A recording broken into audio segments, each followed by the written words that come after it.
Waited for you.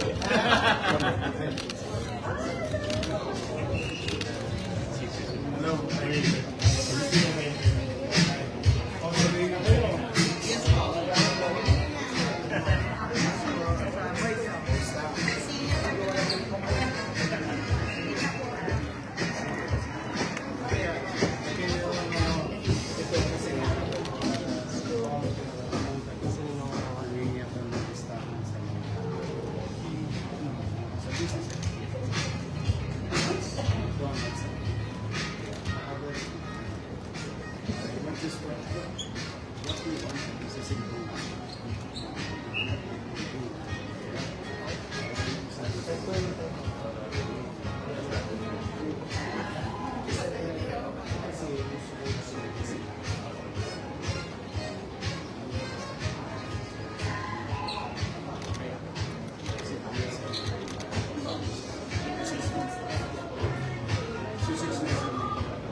Relax na sa amin.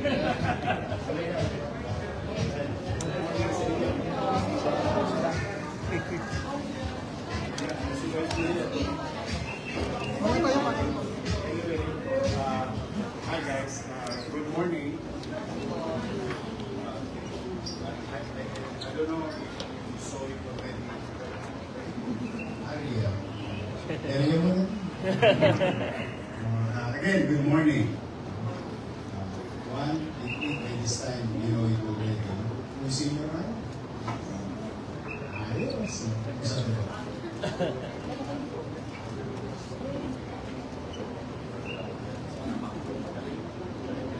So anyway, by this time you know it already that there is a program made or introduced by the President under the LGSF fund, all government support fund.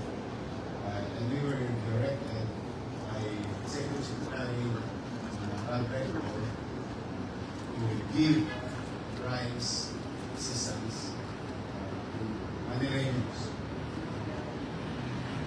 But I opted to give it to based on directive with the President. Yung mga taxpayer naman, bigyan natin ng trabaho, matigisan yung business. Kaya, I'm happy your organization, MacDo, when we called them and asked them how many McDonald crew all over Manila. And in a matter of few minutes, we were given numbers. So that's why we included you in the plan. And today,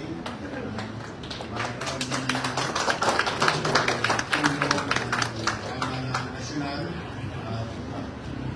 this is not going to happen today alone. It's going to happen in the rest 6 months. Yes.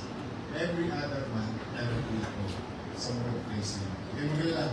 Kita ninyo dito kami ito ay gagawin sa mga na ito ceremonial. Ito ay gagawin kung saan yung workplace para hindi na ma-disturb ang negosyo, hindi na ma-disturb ang trabaho. Kasi sabi nga, diba, pagka gusto mo bigay maraming exactly. That's the point of your city government. And we're happy that last other day, 16,000 on the first day. This is an 80,000 individuals and works, lives in Manila. And sectors. Pati yung mga tricycle natin, jeep, nakama sila ulit. Nakamaan ulit sila. So, this is our one way of cushioning. Maramdaman ko tayo, kumakan lang. Kasusin mo, lumating. Ang natulungan nito, hindi imagine, mga magsasakang Pilipino. Because one of the directives is to acquire rice from our part.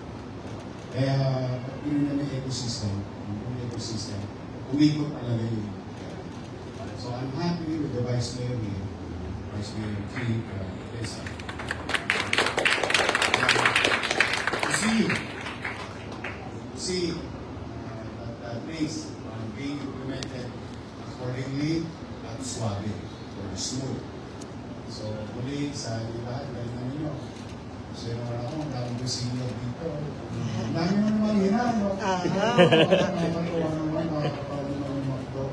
Kasi ang happy kasi mga lolo at lola. Lalo na, yung mga naman, matitigas ka, no? Pagkalawit ka kung pagulin pa ito ng chicks. I'm happy with them. I'm happy and proud to our partners, private sectors, fulfilling the dreams and aspirations of the city government, to give opportunity and to bring back for the society yung ating mga seniors. Be more productive again, kahit paano, at their age, may pumapasok ulit na sa lapit, sa loob ng bahay. Ako naman may tuwala sa kanila na kaya nilang kumpana yung pagpulong na binigay sa kanila. For now, this is the program, Biyayang Bigas para sa kung kayo mag-alala, kung kayo mag-iisip, kung magkasama kayo. Ang importante sa akin, yung negosyo, bumaan. Yung existence nila sa krisis nito sa loob ng Manila. Yung empleyado, bumaan. Ang katakayuan. Kung mahirap ang buhay, o maibsan man na, or in economics, I call it cushioning the socio-economic impact of this crisis sa buhay. Yan yung approach. And kami nila Jay, at the Vice Mayor, may gagawin ulit naman na karagdagang programa. Patungkol pa rin sa krisis na.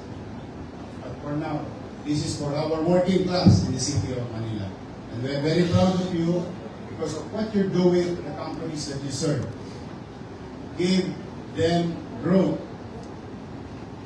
So kung kayo nagsisipag, magiging efficiente, nalago ang negosyo. Pag lago ng negosyo, mas maraming negosyo na mabubuksan. At yun, papasok yung pangunahing polisiya ng lungsod. And beyond, minimum basic need. Housing, education, healthcare, and jobs.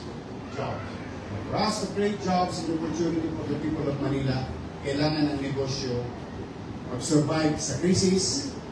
There is growth, I think. But the very minimum, survive. Because after the rain, there is a rainbow.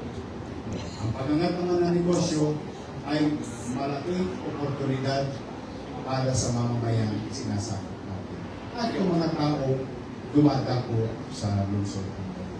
At may trabaho, sa metod, mas anatag ang pamamayan sa Istay.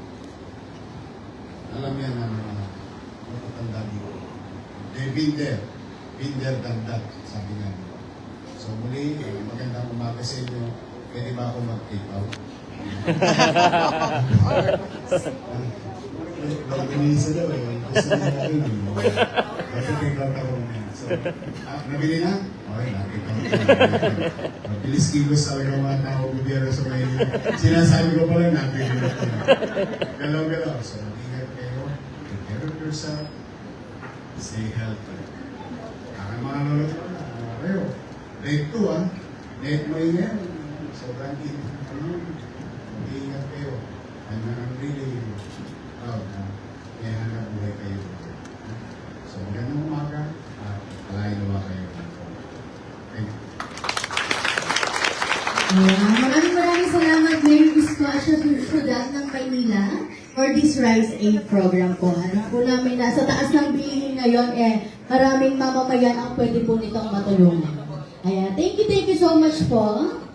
And ladies and gentlemen, we would like to invite everyone to please be seated na po. And we are about to begin.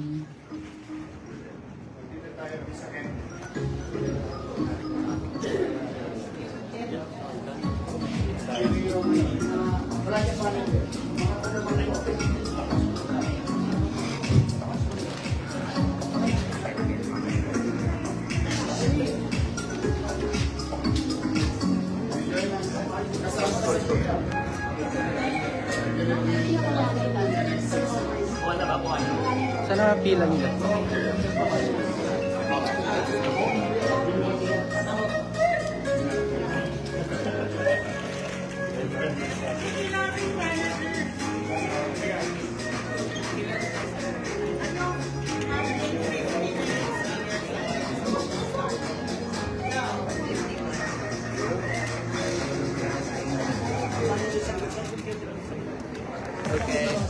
With that, our McDonald's You and the Flair family is especially excited as we honored to be the first to receive the Manila Rice Aid Program. Biyayang bigas sa Maynila, which is the part of Manila City Social Relief Measures in partnership with the Office of the President. All beneficiaries of Manila City will receive 10 kilograms of rice meal per month starting April until September 2026. Rudy, kaya-kaya pa. Para si Joey, buwan-buwan na. Kaya mo ba yan? Kaya mo yan?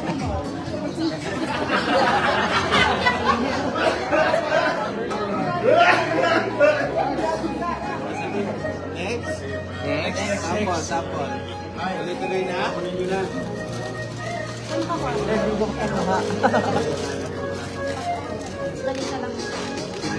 Okay, ayan, palakpakan naman natin ang City Government of Manila and sa mga service crew na nandito po ngayong araw.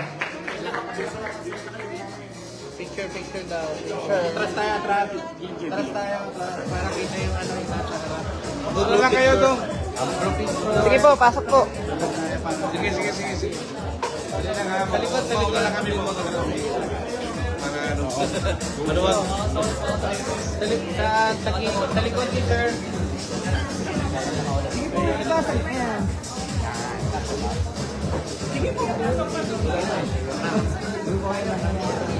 Marami. Sa gitna.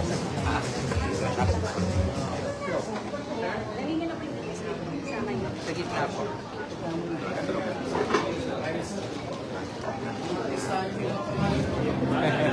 Ayun, yung mga bata.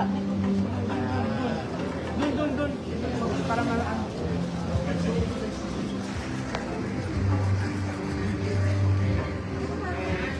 Can you please